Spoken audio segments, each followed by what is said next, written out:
We love Chesapeake Bay sailing.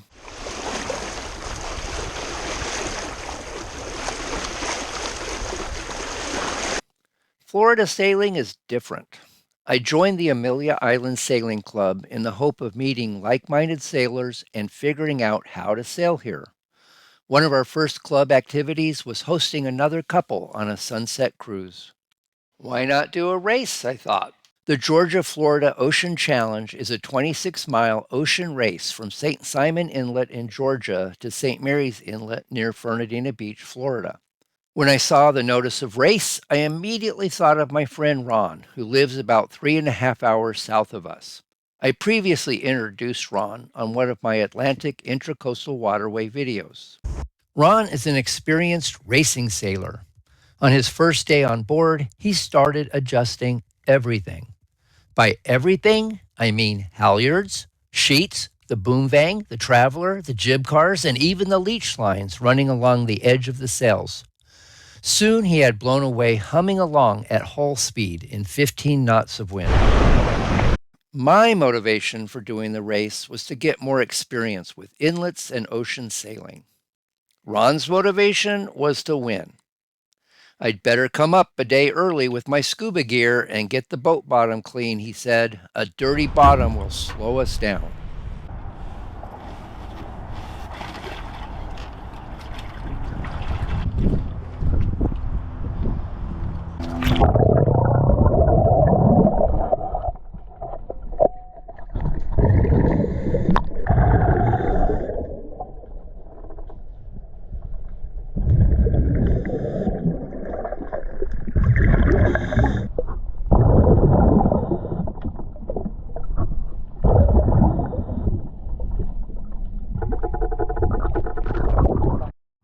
2 days to the race, and Ron is cleaning the bottom of the boat.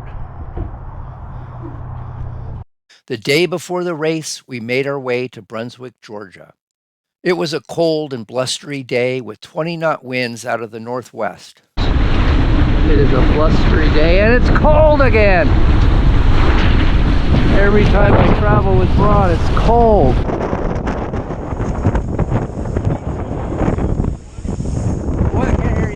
We opted to travel up the ICW rather than trying to beat our way upwind in the ocean.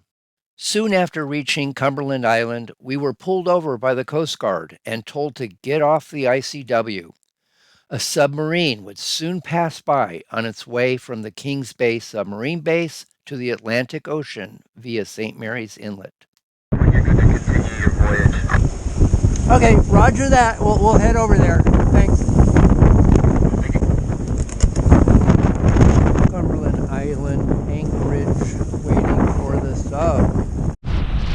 There's the sub.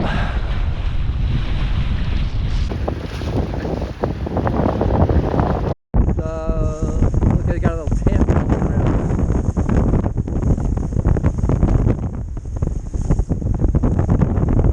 Wind power, don't need much sail.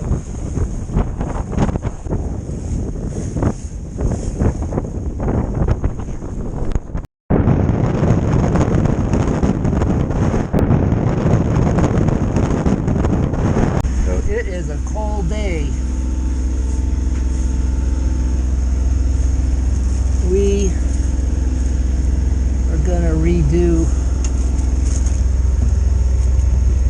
tea and coffee.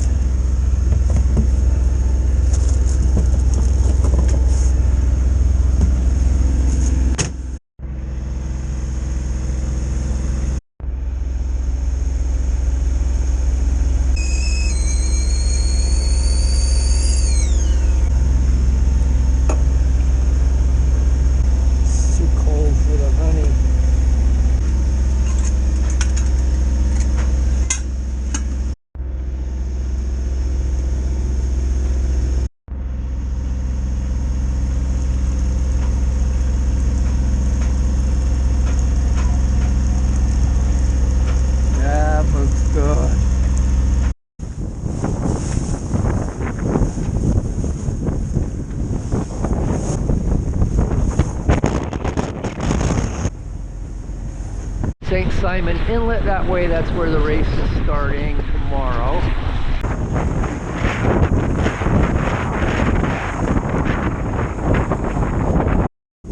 said 68. Morningstar Marina, this is blown away.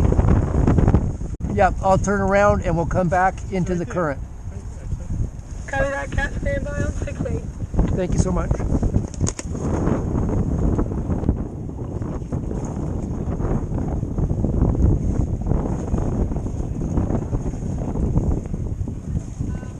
One of the perks of marina life is a drop of bourbon and a great meal out. Unfortunately, the marina restaurant was closed because of water damage, and there were no Ubers or Lyfts nearby.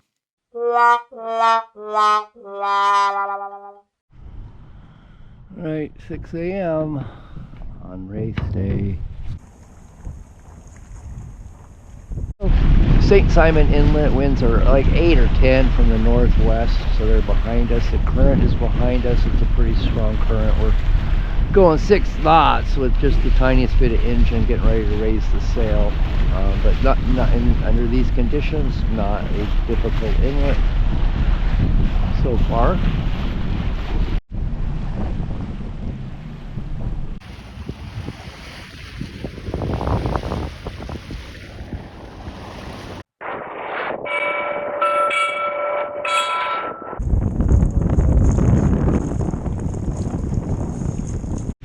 We're coming up to where the start will be, probably about 15 minutes away.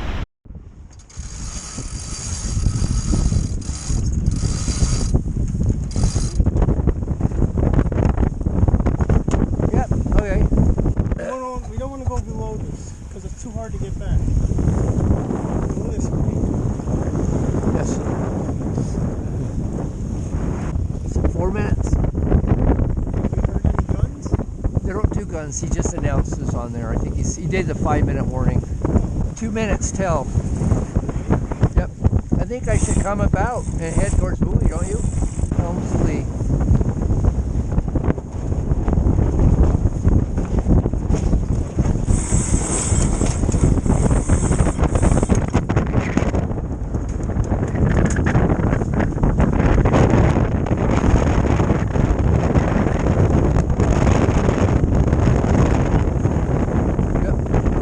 Begins.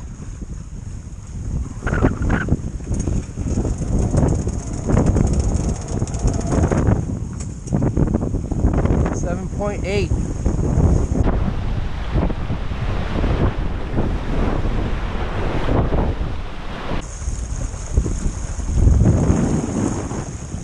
So pretty good start for us in the first minutes. We are currently in 3rd. Spinnaker class J-boat over there is going very fast. He's probably going to finish ahead of everybody, and then that Catalina up there is, I think we're gaining on them. Ron's plan is for us to be the most leeward boat, so that when the wind dies later today, we can have more speed as we turn more west. We'll know if this strategy worked when the boat ahead of us has to sail directly downwind to get to the final turn. Ron took the helm. And this is wonderful sailing. I mean, you couldn't ask for more than this. It's cold, but it's sunny. The wind is good. The rollers are not bad. Out here in the Atlantic, this is fantastic.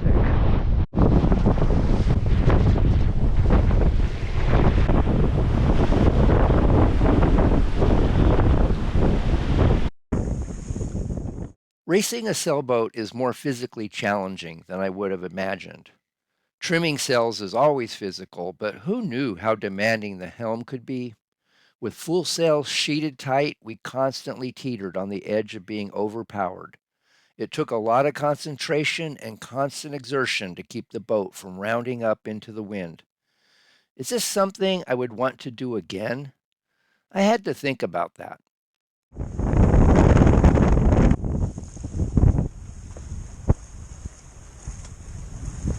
A bit. We got to get between these 2 buoys to make our turn.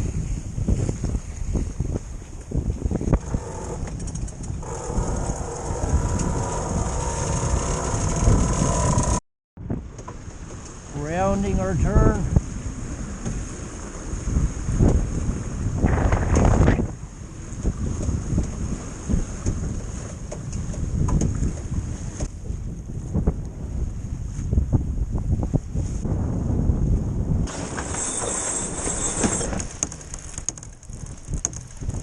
Good there? Keep going, keep going.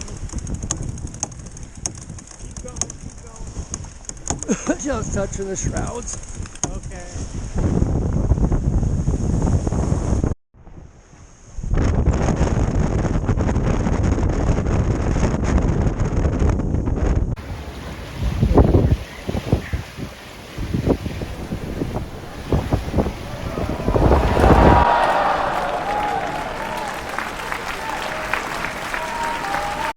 We crossed the finish line going 7.5 knots in light wind.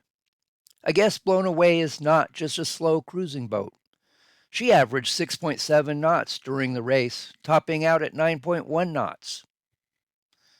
Ron is the primary caretaker for his aging parents and needed to get back home before the awards.